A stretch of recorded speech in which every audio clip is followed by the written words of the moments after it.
Bonjour à tous. Alors comme vous le savez, je vous en ai parlé dernièrement, je vais partir 4 jours pour un tournage sur l'Orphée Tour, donc une action caritative où des cyclistes vont rouler pour aller récolter des fonds pour les orphelins de la police. Je ferai partie de l'équipe organisatrice en tant que photographe et vidéaste. Je vous ai dit aussi que cette année par rapport à l'année dernière, j'avais du nouveau matériel. Et en l'occurrence, je vais emmener mes 2 drones préférés, ceux que je compte garder, ceux que je compte utiliser seul d'ici quelques temps, c'est-à-dire le Neo 2 et l'Avata 360, puisque, comme je vous l'ai dit, je suis a priori en train de revendre mon Mini 4 Pro. La personne qui va me le reprendre est en train de le tester. Et concernant l'avatar, je ne le garderai vraiment que quand je veux me faire vraiment plaisir en FPV et que je veux tout exploser, puisque de toute façon c'est un véritable char et je crois qu'il ne lui arrivera jamais rien. Il va falloir qu'il finisse sa carrière au fond d'un lac, dans un rocher ou ailleurs. C'est pour lui la seule façon de finir noblement. Bon allez, j'arrête avec ça et on passe au sujet du jour. Alors, je suis allé m'entraîner bien sûr, puisque l'Avata 360 pour moi est une opportunité, je pense, formidable pour améliorer en toute sécurité le suivi des cyclistes pendant ces 4 journées.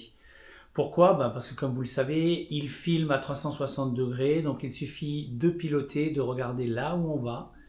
L'année dernière, j'ai eu beaucoup de mal parce que quand je suivais les cyclistes au bord de la route, il fallait que je fasse attention aux poteaux, aux arbres, aux véhicules stationnés. Mon drone pointant vers les cyclistes, on va dire que je volais un peu à l'aveugle. Alors c'est pas vrai, puisque vous savez que, je vous l'ai déjà dit, je fais toujours les choses en sécurité maximale. Donc j'anticipais en regardant où j'allais vraiment, j'utilisais des endroits un peu plus dégagés, mais voilà. Mais c'était pas top. Alors que là, avec l'Avata 360, ça semble être vraiment tout à fait simple. Donc j'ai fait appel à des connaissances, et là vous verrez dans la vidéo un petit groupe de 3 cyclistes que je connais donc personnellement.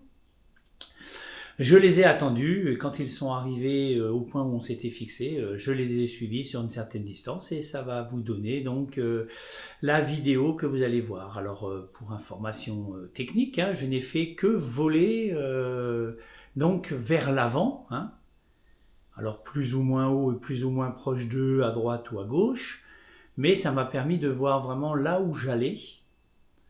Et malgré ça, vous allez voir que j'ai des très belles images que je n'aurais pas pu prendre ou qui auraient été difficiles de prendre autrement.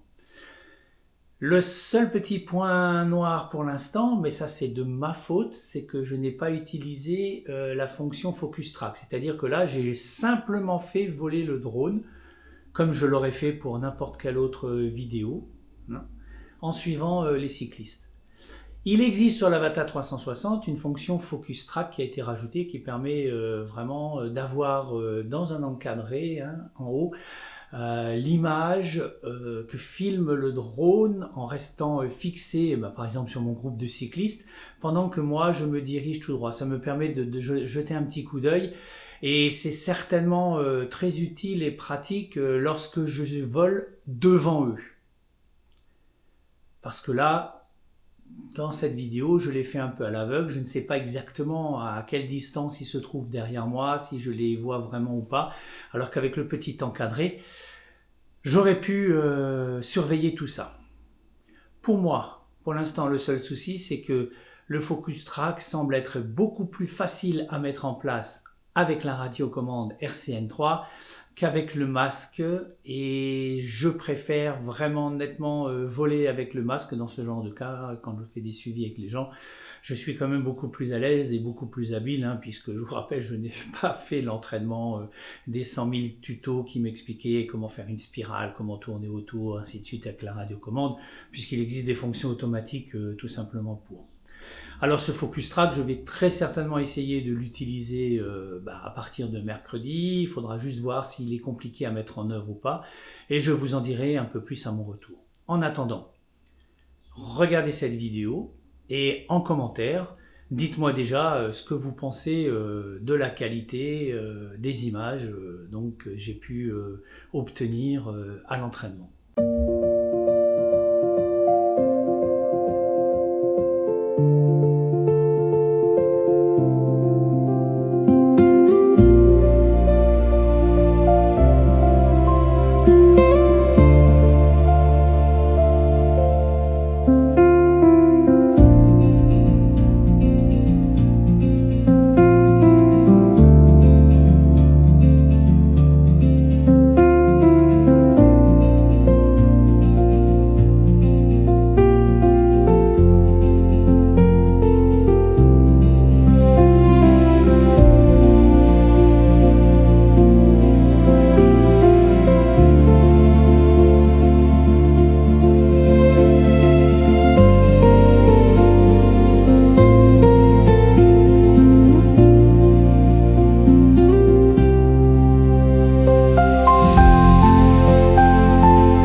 Je vous dis à très bientôt.